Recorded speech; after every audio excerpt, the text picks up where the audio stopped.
오늘 아침 뉴스 연구소. 오늘 아침 뉴스의 맥을 짚어드리는 시간 뉴스연구소. 오늘도 두 분의 연구위원 함께합니다. CBS 김광일 기자, 뉴스톱 김준일 대표. 어서 오십시오. 안녕하세요. 예, 첫 번째 뉴스 뭐부터 볼까요? 문심 끌어안기. 문심 끌어안기. 그러니까 이재명 대표가 문재인 전 대통령의 양산 사절을 찾아간다, 이런 계획이 발표가 됐는데 예. 그 문심 끌어안기 차원으로 보는 겁니까? 그러니까 민심 경청 투어라고 해서 요새 이재명 대표가 지방을 다니고 있거든요. 예. 다음 주에는 부울경 영남권을 간대요. 근데 그중에 평산마을 방문하는 일정을 추진하고 있는 걸로 확인됐습니다. 당에서는 뭐 새해 인사하고 덕담 듣는 차원이다, 뭐 그럴 뿐이다라고 말을 하긴 하는데 네. 지금 상황이 이제 검찰 직접 수사 들어온 상황에서 있다 보니까 문심에 구애한다, 뭐 전열을 가다듬는 차원 아니냐, 이렇게 해석이 많이 나오고 있습니다. 이 만남이 성사되면 아무래도 이재명 대표한테 도움이 좀 되겠죠? 네, 그러니까 지금 겉으로 표출은 안 되지만 민주당 내부에서는 지금 뭐 심리적 분당 사태라는 말까지 나오고 있어요. 심리적 분당이요? 네, 그만큼 당이 좀 어수선한 상황이거든요. 아하. 물밑에서는. 예. 그러니까 이재명 대표 입장에서는 비이재명계 중에서 가장 큰 덩어리가 친문 그룹이잖아요. 그렇죠. 여기를 잡아야 할 상황입니다. 그러기 위해서 논리로 지금 들고 있는 게 운명 공동체라는 얘기예요. 운명 공동체. 네, 친문 쪽도 지금 서해 사건, 동해 사건, 월성 원전 사건 이렇게 검찰 수사를 받고 있으니까 네. 같은 처지다라고 호소를 하고 있습니다. 반면에 문재인 전 대통령 쪽에서는 좀 아직 조심스러운 분위기예요. 그러니까 제가 어제 그쪽에 물어봤는데 네. 아직 이재명 대표 쪽에서 연락도 온 바가 없다, 이렇게만 밝히고 언급 자체를 좀 꺼리는 분위기가 있습니다. 아, 그래요? 확실히 온도차가 있는데요, 양쪽이. 친문 쪽 기류는 어떤가요? 요새 제일 고민 많은 게 이 친문 사람들인데 우리 어떻게 해야 되냐라고 저 만날 때도 매번 물어보거든요. 아, 정치부 기자들한테 물어보는 상황? 예, 그러니까 친문 의원들을 좀 거칠게 그룹핑을 해보면 갈래가 지금 3개입니다. 최근 상황을 업데이트해드리면 예. 첫째가 민주주의 4.0이라고 전해철 의원 등등 중심으로 있는 그룹이고, 네. 둘째가 문재인 전 대통령 당시 참모 그룹, 청와대 뭐 출신 이런 분들. 네, 뭐 청와대 장관 이런 네. 참모 그룹이 있고, 네. 또 하나가 뭐 쓴소리 모임이라고 해갖고 뭐 반성과 혁신이라는 이름으로 아침마다 토론회했던 뭐 김종민, 이원욱 뭐 이런 그룹이 있잖아요. 예, 예. 이분들이 최근에 민주당의 길이라는 이름으로 개편을 했습니다. 이렇게 세 갈래 그룹. 네, 특히 지금 말씀드렸던 민주당의 길이라는 그룹이 제일 이재명 대표한테 까칠하고요. 앞에 말씀드린 두 그룹도 지금 물밑에서 좀 부글부글하고 있는 기류가 있습니다. 앞에 두 그룹은 사실은 표면적으로는 뭐 단일 대우인데 네. 당과 함께. 근데 물밑으로는 좀 부글부글 거려요. 여러 고민들을 거기도 하고 있다고 합니다. 그런 상황이군요. 그런 상황에 주말을 보냈는데 김준일 대표. 예. 예. 그 지난주 말에 그 이 대표 관련 수사를 하는 검사들의 16명의 실명과 사진을 민주당이 이제 공개를 했어요. 그게 뭐 이렇게 웹자보를 제작을 해가지고 그 전에도 그 검사들 실명을 뭐 회의 시간에 이제 거론하거나 이런 적은 있었습니다만 이렇게 민주당이 포스터로 만든 거는 처음이죠. 그렇죠. 그래서 뭐 수사별로 여기에 수사는 누가 하고 있고 누가 하고 있고 그래서 뭐 얼굴이 확보된 사람도 있고 없는 사람도 있습니다. 예. 뭐 그래서 다 이제 공개를 했어요. 이거 관련해서 이제 논란이 좀 커졌어요. 그래서 국민의힘에서는 이거는 공격용 좌표 찍기 지시한 것이다, 이렇게 비판을 했고, 뭐 민주당에서는 누가 야당 파괴와 정적 제거 수사에 나서고 있는지 온 국민들이 똑똑히 알아야 된다라고 해서 이제 공개를 했습니다. 근데 이제 뭐 논란을 떠나서 네. 이런 거를 만들어서 공개할 정도로 어떻게 보면은 민주당 지도부 친명계가 다급하다, 이렇게 좀 볼 수가 있을 것 같아요. 이거를 그러니까 검찰 대 민주당 이런 식으로 이제 프레임을 만들어서 하는데 결국은 뭐 소위 말하는 수사 리스크 프레임에서 못 벗어나는 거거든요. 뭐 이거는 그렇다고 봐야 될 것 같아요. 지금 그리고 국회 시간이 끝나고 이제 검찰의 시간이 왔어요. 왜냐하면은 지금은 뭐 예산안 처리하고 뭐 네. 그래서 못했는데 이제는 뭐 이제 정기국회도 안 열리고 이제 검찰에서 계속 소환 조사 요구하고 아니면 체포동의안까지 이제 이재명 대표한테 올 수 있거든요. 지금 임시국회 회기 1월 9일까지 잡혀 있죠. 일단 잡혀 있는 게. 예, 잡혀 있는데 그 이후에 이제 어떻게 할 것이냐가 이제 가장 관건이에요. 그래서 지금 최근에 이재명 대표가 지난 23일에 강원에서 이제 국민보고회에서 이런 얘기를 했어요. 지킬 건 이재명이 아니라 바로 이 나라와 국민이다라고 얘기를 했는데, 한마디로 얘기를 하면 지금 그러니까 공격을 받고 있는 게 나 이재명이 아니다, 지금 야당이 공격을 받고 있다라고 해서 원팀 정신을 이렇게 강조를 한 거고, 그래서 친문까지 이제 그러니까 끌어안기 위해서 간 것인데 이게 얼마나 먹힐지는 좀 봐야 될 것 같아요. 그래서 지금 소환조사 통보가 왔는데 이거를 서면조사로 그래도 대체하는 방식 등등을 물밑에서는 조율하겠다라는 그런 기류도 있는데 아직 어떻게 될지 완전 그냥 거부를 할지 지금 이것도 봐야 될것 확정은 같아요. 아닌데 소환 조사에 어떻게 응할 것이냐 말 것이냐 확정은 아닌데 기류는 불출석 쪽으로 가고 있는 거예요. 그렇게 보면 돼요. 불출석인데 계속 안 갈 수는 없으니까 그래서 서면 조사를 좀 요청하는 식으로 조율이라도 하는 모양새도 좀 보여줘야 될 거 아니에요. 왜냐하면은 너무 방탄이냐 너무 수사 안 받는 이런 모양새로 가는 것도 그래서 여러모로 지금 민주당 네. 지도부 고민이 깊어지고 있다 이렇게 봐야 될 것 같습니다. 자, 민주당 분위기를 쭉 훑어주셨어요. 김광일 기자 덧붙일 얘기 있습니까? 아 그리고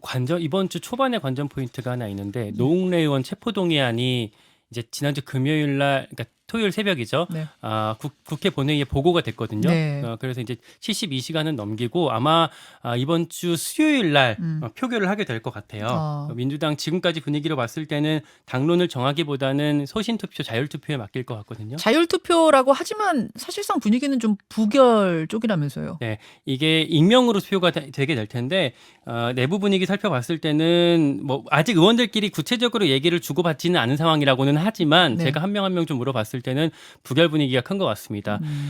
좀 인상 깊은 말로는 의원들 사이에서 혹시 이 다음에 나한테 그 칼끝이 다시 올 수도 있다라는 어떤 뭐랄까 피해의식이라고 할까 뭐 집단적인 두려움이 의원들 사이에 깔려 있대요. 어허. 그러다 보니까 일단 이번엔 부결 찍고 가는 분위기가 좀 읽힙니다. 그래요. 주말 사이 국민의힘 움직임도 정리 좀 해주시겠어요? 선관위원장에 유흥수 당 상임고문이 내정이 됐습니다. 예. 85세고요. 전두환 정권에서 치안본부장 지내고 4선 의원을 했습니다. 네. 그리고 이제 오늘 이제 비대위에서 의결을 하게 되고 이번 주 중에 선관위원들까지 다 구성하게 될 예정이라고 합니다. 그 전당대회는 3월 8일에 1차 투표 그리고 10일에 결선 투표하는 방안이 논의 중인데 그러니까 1차 투표했는데 50% 넘는 사람이 안 나오면 10일에 결선 투표로 그렇죠. 아니면 그러니까 나오면 1차에서 다 끝나고요. 끝나는 거고. 네. 예. 근데 이게 지금 다 평일이거든요. 그렇게 되면 젊은 층, 그러니까 직장에서 일하고 있는 사람들의 참여가 떨어질 수밖에 없기 때문에 뭐 더 보수화되는 거 아니냐, 더 어떻게 보면 강경 극우화되는 거 아니냐 이런 우려도 당내에서 일부 나오고 있습니다.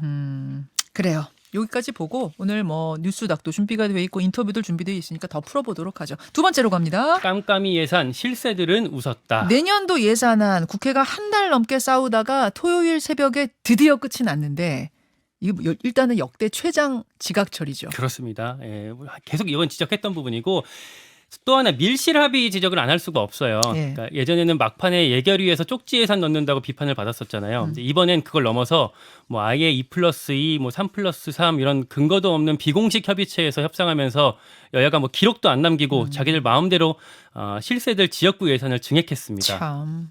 예.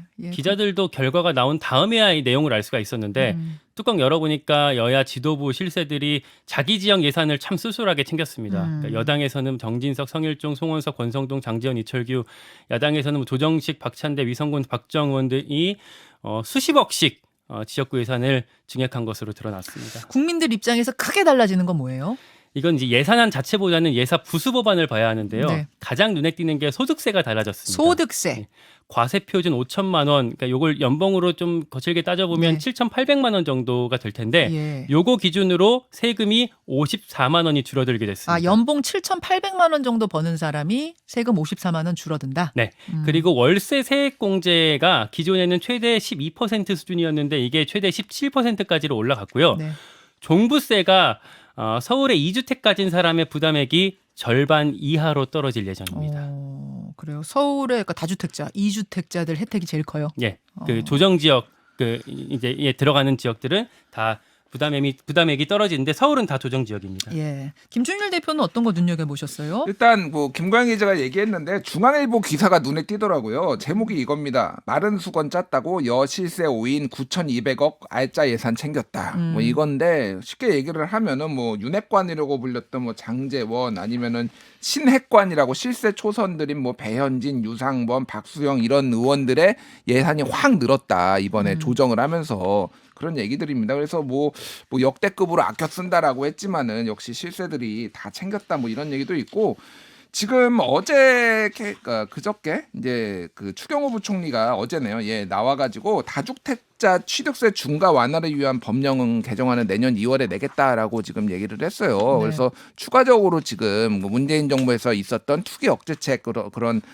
세제들 이런 것들을 추가 완화하겠다라고 지금 예고를 한 상황입니다. 왜냐하면은 전체적으로 지금 정부 여당의 입장은 민주당한테 너무 많이 양보했다. 뭐 이런 분위기가 있어요. 그래서 법인세도 밀렸고 그리고 이쯤은 뭐 그 주식 양도소득세 과세도 이거를 없애는 거를 2년 유예하고 이런 것들이 좀 밀려서 추가적으로 윤석열 표 어떤 정책들을 위해서 추가적으로 입법을 하겠다라는 그런 기류가 있고요.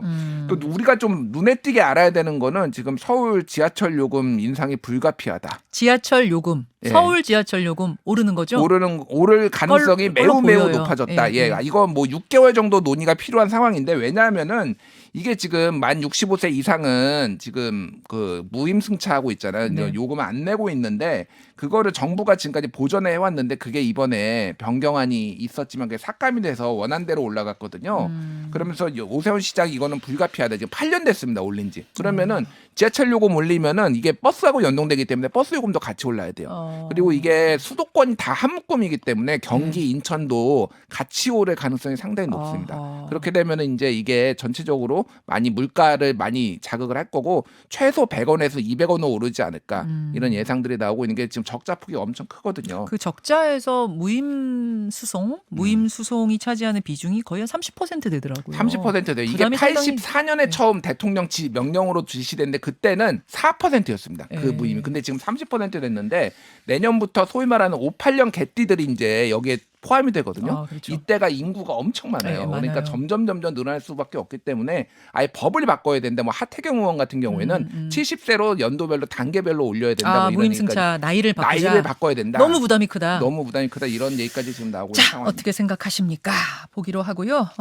본회의는 그러니까 모레 열린다는 거죠, 김 네, 기자? 수요일에 또 열기로 합의가 되어 있습니다. 말씀드렸듯이 노웅래 의원 체포동의안이 여기서 표결하게 되어 있고 그리고 뭐 한전법 같은 것들이 처리가 될 겁니다. 네. 쟁점은 일몰제예요. 일몰제라는 게 법을 만들 때 언제까지만 한시적으로 운영하겠다라고 정해놓고 만들었던 건데 그 시한이 올해 말로 종료되는 법안들이 있습니다. 연장하자는 요구가 몇 개 있는데 화물차 안전운임제는 민주당에서 연장하자고 하고 있고 네. 30인 미만 사업장 특별 연장 근로는 국민의힘에서 연장하자고 하고 있어요. 그게 이제 52시간 플러스 8시간법. 맞아요. 예. 8시간 더 할 수 있게 예. 하자는 걸 계속 하자는 거고 요거는 기류를 여야를 좀 제가 취재를 해보니까 특별 연장 근로 같은 경우에는 민주당 내부에서도 받아줘야 된다는 의견이 꽤 있어요. 그래서 탄력을 받을 가능성이 있는데 안전운임제 같은 경우는 쉽지 않아 보입니다. 여당이 워낙 강경하거든요. 어제 여당의 핵심 관계자한테 물어보니까 우리 이거 갖고 딜하지 않겠다. 그리고 이참에 이 그 사업 그 전체적인 구조를 구조적으로 해결하겠다 이런 얘기를 하고 있습니다. 알겠습니다. 뜨거운 한 주가 될 것 같네요. 네. 얘기 들어보니까. 자, 마지막으로 갑니다. 중국 비밀 경찰 거점 강남 중국집.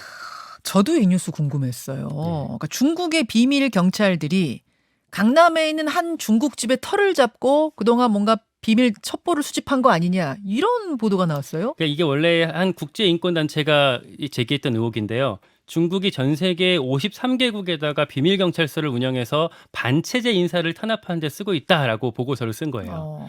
근데 이게 우리나라에도 한 곳이 있다라고 알려졌었는데 네네. 이게 어디일까 다들 궁금해하다가 네. 서울 강남의 한 중식당이 거점으로 지목이 됐습니다. 이미 막 실명이 온라인 상에선 돌아다니더라고요. 먼저 조선일보가 그 정보 소식통을 인용해서 보도를 했는데 네. 저도 이제 물어물어서 찾아보니까 한강변에 있더라고요. 예. 중식당이 되게 뭐 분위기 좋은 데 있었는데 주목되는 게 저희 사회부에서 단독 보도를 했던 겁니다. 국민의힘에서 예전에 사회적 거리두기가 한창일 때 방역수칙 위반한 뭐 중식당이 있다.